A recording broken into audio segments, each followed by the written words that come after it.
You ever have that feeling that you're doing everything right with your money? You know, you're saving, you're paying your bills on time, but you're just not getting ahead?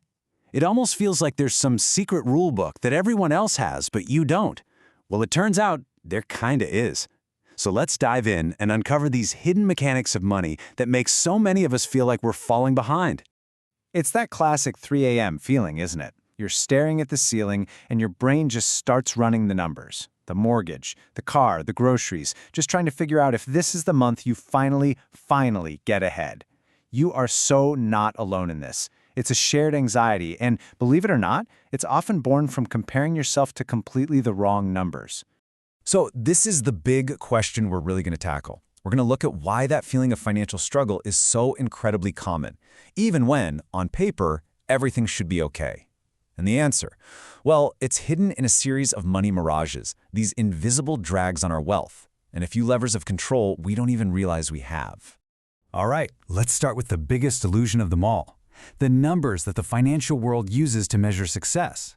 I'm telling you, a lot of them seem like they're designed to be dramatic, to be scary, and frankly, to mislead you. Okay, we hear the word average all the time, right? We hear average savings and we just automatically think, oh, that's what a typical person has. But it's not. It's not even close. It's like putting 9 broke college students in a room with Jeff Bezos and then declaring that the average person in that room is a billionaire. I mean, it's technically true, but it's completely useless for understanding your own reality. Now this is the number that actually matters. The median. It just cuts right through all that noise from the outliers. It's the true middle point. So if the median savings is $10,000, it means exactly what it says. Half the population has more than that and half has less. It's the honest benchmark. And this is where it gets crazy. This is where the deception becomes crystal clear. You'll hear on the news that the average American has about $170,000 for retirement, and you think, okay, maybe a little low, but it's a number. But the median liquid retirement savings? It's closer to $12,000. Just look at that gap. It's massive. One number creates anxiety. The other one reveals the actual, widespread reality of the challenge.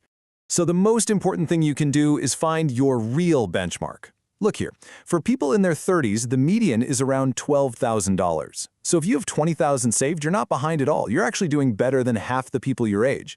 This is the reality check we all desperately need. So please stop chasing a mathematical ghost and start comparing yourself to reality. Okay, so let's keep going, because it builds from here.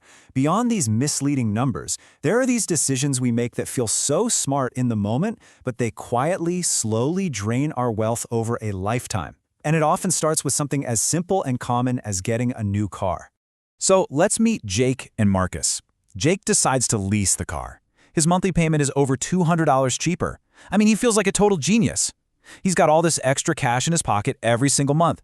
Meanwhile, Marcus is paying more. He's feeling the pinch, and he's just watching his brand new car lose value. For the first few years, Jake looks like the clear winner, right?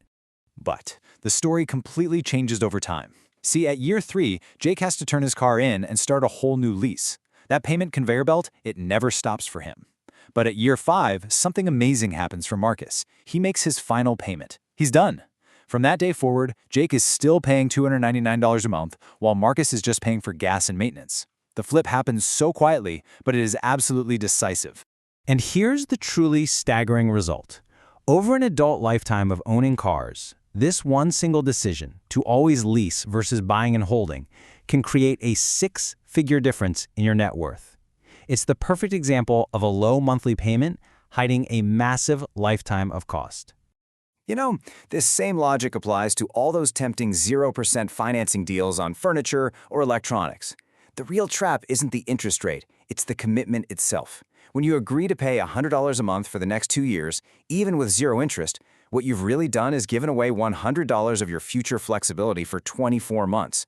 It just reduces your margin for error, your ability to handle any surprises life throws at you. And that loss of breathing room, that's the real cost. So yeah, it can definitely feel like the game is rigged, but I promise you, it's not. There are these incredibly powerful levers that you can pull to take back control, and guess what? Most of them are hiding in plain sight. Let's start with your credit score. We all know paying on time is huge, but look at this. Nearly a third of your entire score is based on one single factor, your credit utilization. That's just a fancy way of saying it's the percentage of your available credit that you're using. And because it's weighted so heavily, it's the fastest, most powerful lever you can pull to change your score. So how do you actually pull that lever? It's a simple but honestly life-changing timing hack, so listen close. Most of us, we pay our credit card bill by the due date. But here's the secret. The credit card company reports your balance to the credit bureaus on your statement closing date, which is often weeks earlier. So by paying off most of your balance before the statement closes, you make sure the snapshot they get shows you're using almost none of your credit. Your score can shoot up, even though you use the card completely normally all month long. It's amazing. Okay, now let's talk investing for a sec. People argue all day about dividends, but this just reframes the whole conversation. When a company doesn't pay a dividend, you're trusting them to decide what to do with your share of the profits.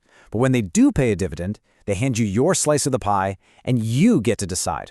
Do you want to reinvest it, pay a bill with it, put it in a totally different company?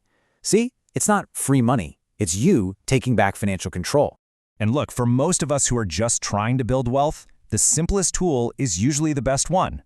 Index funds don't try to beat the market. They just are the market. When you buy one, you own a tiny little piece of hundreds of the biggest companies. It's super low cost, it's diversified, and it requires almost zero effort. It is the closest thing you will find to a financial cheat code for long-term growth. All of these rules, these little hacks and strategies, they're all pointing to one ultimate goal. And it's not just about getting rich, it's about getting free. And the biggest obstacle to that freedom? Well, it's usually your single biggest bill.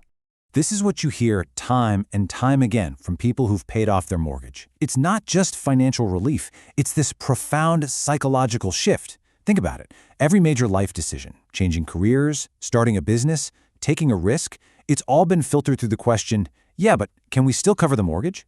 And when that question just disappears, the mental space that opens up is absolutely life-changing. And the math behind it is it's staggering. Once that house is paid off, you free up this huge chunk of cash every month.